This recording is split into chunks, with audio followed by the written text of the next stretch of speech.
We'll leave it there. We'll leave it there.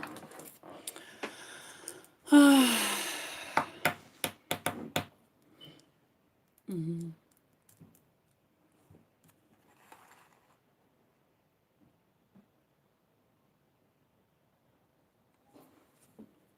Hey guys, this is going to be a quick live chat here, but I wanted to just pump this out rather than making it a video where I have to do the editing and all of that other stuff. I figure, you know what?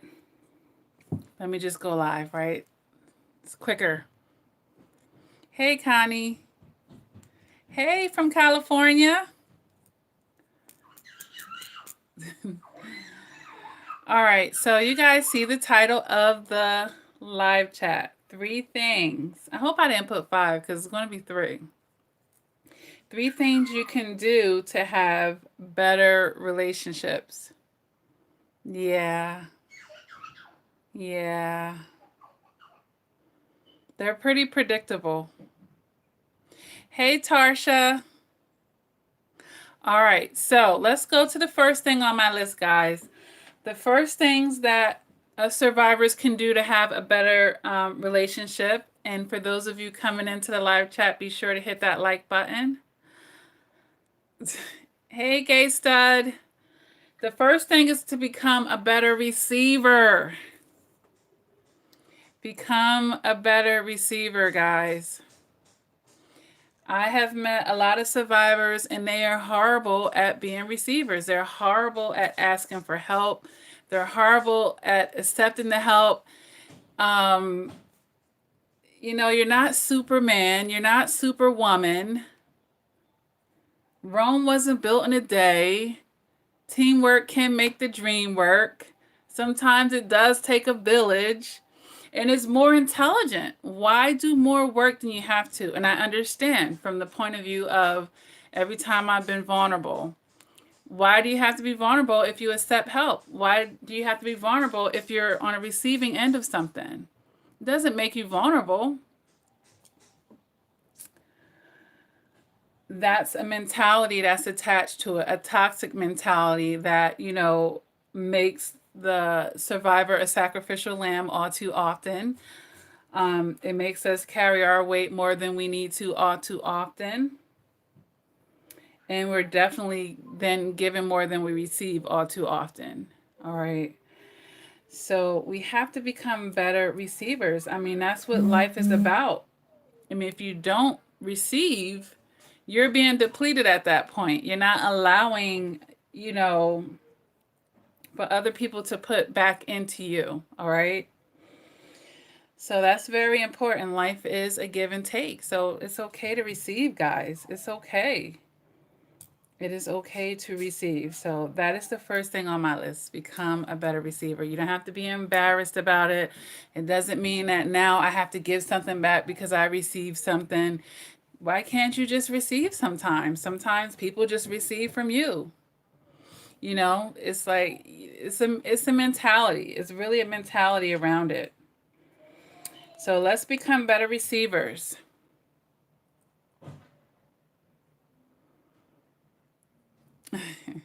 You're welcome, Tarsha. All right. So the second thing, and I see your question down here, Connie. Let me just finish with this, making this second point at least. So the second thing on my list is to be better at commanding things. You know, oftentimes, people that are more codependent in nature, they're more so just taking whatever's being given, you know. They're accepting less than, they're not speaking up, they're not objecting, you know, or even saying, well, you know what, this part I can accept, this part is not working for me, or just even commanding that their minimal standards be met, you know, having those solid boundaries, commanding that people respect.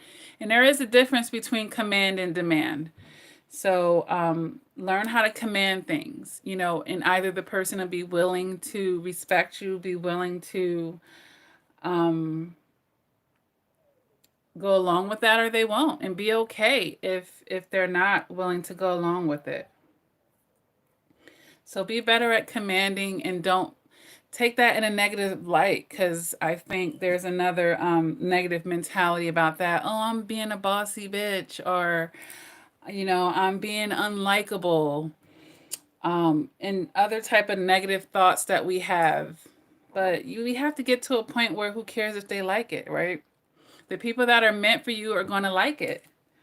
The people that are ordained to be in your life, they're going to go along with it. So be better at commanding, especially when we're talking about our core needs here and things that are just are the things that should be non-negotiable. So let's command and be okay with commanding that, because you deserve, right? When you feel like you deserve and you're worthy of it, you'll be more than happy to command it. When you're giving it to yourself already, you definitely ain't gonna let other people get away with not giving that to you. So it's something else to consider, and something else that could be going hand in hand with you not commanding something. All right. So the third thing that I have on here is saying no. We have to become comfortable with and better at saying no, being okay with bumping heads with people, being okay with agreeing to disagree, because we're all individuals. This person has their likes and dislikes, they have their desires and whatever, their wants and whatever's, but it's okay. It's okay to say no. I can still love you and say no. I can still be a great friend of yours and disagree. I could still want to be in a relationship with you and not be on the same page with you about that. Like, I don't have to like everything that you like. They don't have to like everything that you like. You don't have to agree with everything that I think. Like, it's okay to be separate individuals in this world. So saying no, guys. Saying no, being okay with ruffling feathers, like understanding that everyone's not going to agree with everything, and that's okay. And people that are less enlightened, people that are ignorant, they might have a rude way of dealing with those differences, but it doesn't mean that you have to stoop down to their levels. All right, so becoming better receivers, becoming better at commanding the things that you want and deserve in life, and being okay with saying no, being okay with confrontations. You can call that a confrontation. My throat, I think, is a little dry from the previous live chat, guys. And I don't know what I have nearby. If I have any water nearby. I have that juice and I don't want to go to that. But yeah, being better receivers, being better at commanding, and being better at saying no and agreeing to disagree. All right, so Connie, you wrote a question here. And you said you have a question. I exposed her. It was a mess. I introduced her to my friend, and now she's the new supply. The narc still emailed me. She still found a way to find. She still found a way to find to me. She still found a way to email you 2 weeks ago.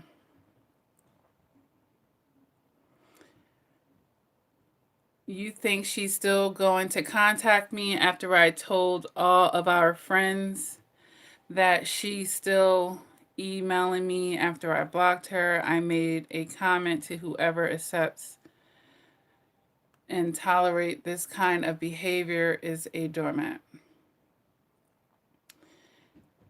Do I think that the narcissist is going to still contact you? Yeah, they will. They will. I mean, nothing has happened in this situation to make me think that that person will never contact you again, but they can only get as far as you let them go. I mean, I think you're giving this person too much, of your time and attention. You don't have anything to prove to your friends and family. You already know what you're dealing with.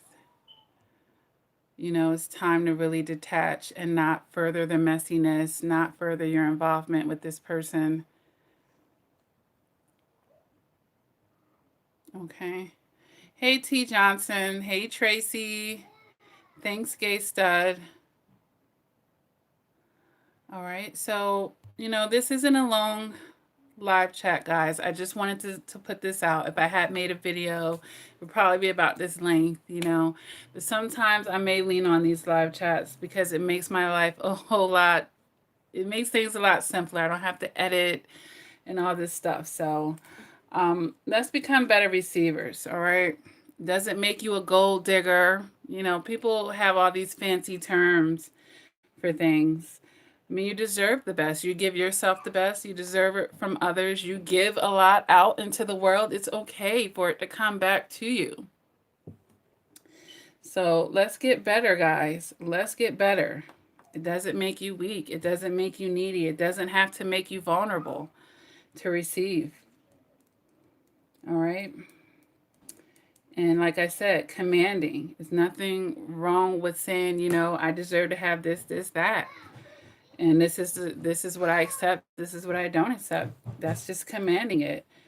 It's not a demand. I don't need to demand it from you. Either you respect me enough to do it or not. If you don't, then you can go that way and I'll go this way. That's fine. We should be tired of having people in our lives that aren't ordained, people in our lives that aren't for us, guys. It's okay to let people go. An ending is a beginning. And I'd rather you could do bad by yourself, right? We should be getting frustrated with that. And that should be a lesson that, we should be getting by now. They don't. They don't give up. And that's why we're in charge of that final discard.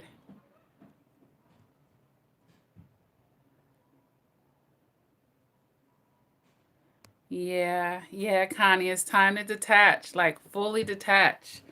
All right? And be okay to agree to disagree. And then don't make that change your stance. Sometimes we try to be so likable, if someone disagree, and then we try to see favor in what they want or jump over to what they want or change our point of view. No, I mean, I like what I like and you like what you like. It's okay. It's okay, guys, all right? So I don't want to like become redundant here, but those are 3 things that you guys can do to have better relationships. Actually be a receiver. Actually command the things that you deserve if they're not already giving it to you. Some people aren't mind readers. Some people, you really have to have that conversation, and I'm talking about in a healthy relationship. All right. And then be okay with saying no. No, I don't appreciate that. No, I don't accept that. No, I won't tolerate that. No, it's okay. The best revenge is moving on and have a sincerely happy life. That's really the best revenge. For them not to be renting space in your mind. That is the best revenge, Connie. Putting more energy into it, trying to prove a point to someone who has no empathy, that is going to be losing for you. It's going to make you more frustrated, and they're going to be laughing on the inside, maybe even on the outside at that point. But really letting go, and once your emotions catch up to your logic, really letting go of this person, really doing no contact,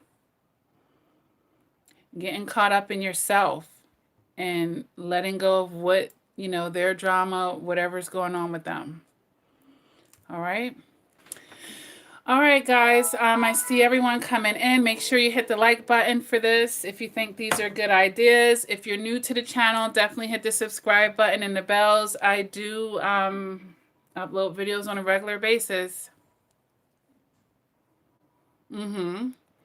That's right, Pamela. And if you want to add some more suggestions down, because I'm only giving 3, there's plenty of other suggestions of things that we can do to have better relationships, set boundaries, move on, be willing to move on.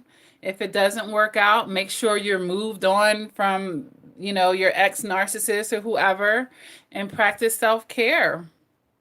I don't have a schedule, Marge, for when I do the live chats. Is I get in where I fit in, and I say that in every live chat. But if you are on the support group that I run on Facebook for survivors of narcissistic abuse, I do typically give them a heads up. I have to get better at using the post function here on YouTube.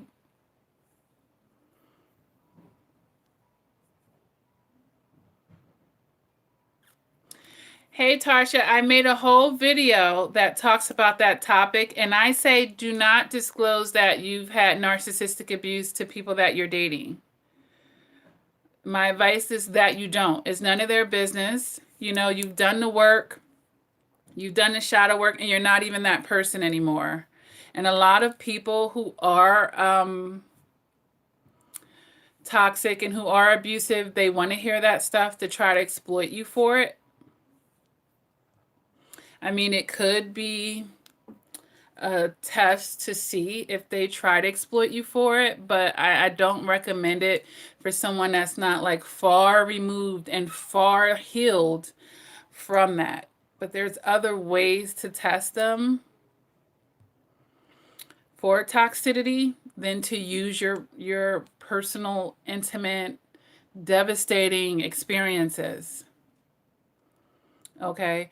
When you're dating someone, you more than likely you want to put your best foot forward, and some things it's really just none of their business. Your growing pains and stuff that you've healed from, hard lessons that you've had, that's for you to refine you and make you better. Okay? Larry says, I believe we live in a narcissistic culture where we all have to put on acts and wear masks when we go to work or school. You wouldn't be putting yourself on the same pedestal as a homeless person. I agree that we do live in a narcissistic culture over here in America. I agree with that. But I don't agree that we all have to wear masks. I do believe that sometimes we can wear different shoes. It's not a mask, it's just a time and a place for things. Like if I'm a doctor and I'm in the ER, I'm going to use, that medical terminology that I studied and learned in school. When I'm at home with my family, if I'm in bed with my wife, there's a time and place for things, and we don't have to look at that as wearing a mask. It's just a time and a place. Wearing a mask is, that narcissist never showing anyone the real them per se, except for the person that's the emotional punching bag that they're trying to vomit all over their darkness. And as far as the last part, Larry, you wouldn't be putting yourself on the same pedestal as a homeless person. Um, I'm not sure what you mean by that. A lot of people have been homeless in life, and actually, a lot of very, very successful people, almost all of them that I could think of, have experienced homelessness on their way to greatness in life. Steve Jobs, Steve Harvey, I believe, slept in his car for 4 years, and now he's worth like $180 million. Jennifer Lopez, Sylvester Stallone, Oprah Winfrey had very humble meanings in life. I don't know if she barely had running water. I think she had to get from a well when she was a child. So a lot of people have had like a lot of very humble beginnings. So I'm not sure what you mean by the homeless person. Pamela McCoy says exercise, eat well, and meditation. Yes. Better relationships. And then, that's what your self-care that you mentioned, I believe you mentioned earlier, Pamela. That's a part of the self-care, and having that better relationship with yourself so that you can then have that better relationship with others, right? Go to a safe house for counseling and support groups. Yep, a lot of resources in the community a lot of people don't know about. I see. Yeah. Yeah. Well, Larry, most Americans are one paycheck away from being homeless. I know that's a fact still. A best revenge is a happy life without them. A best revenge, Connie, is moving on and doing better without them. Yeah.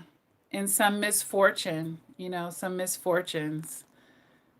Yeah, it's not always like a major negligent on their end. Sometimes some chains of events and things that they may not have been, you know, gravely responsible for, and some things out of their hands. All right.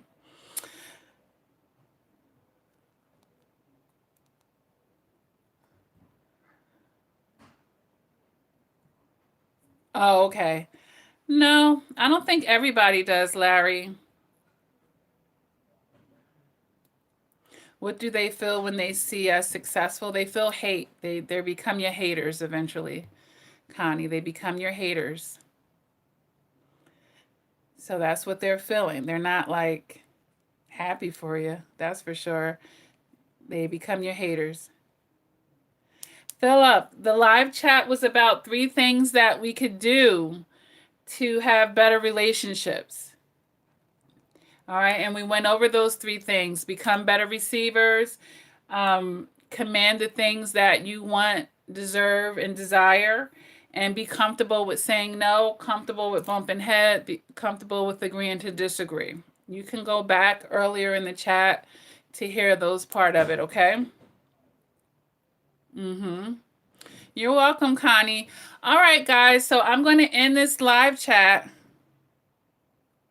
No, you don't have to just be nice, because that's how we become doormats, by just being nice. And you hear that saying, nice guys finish last?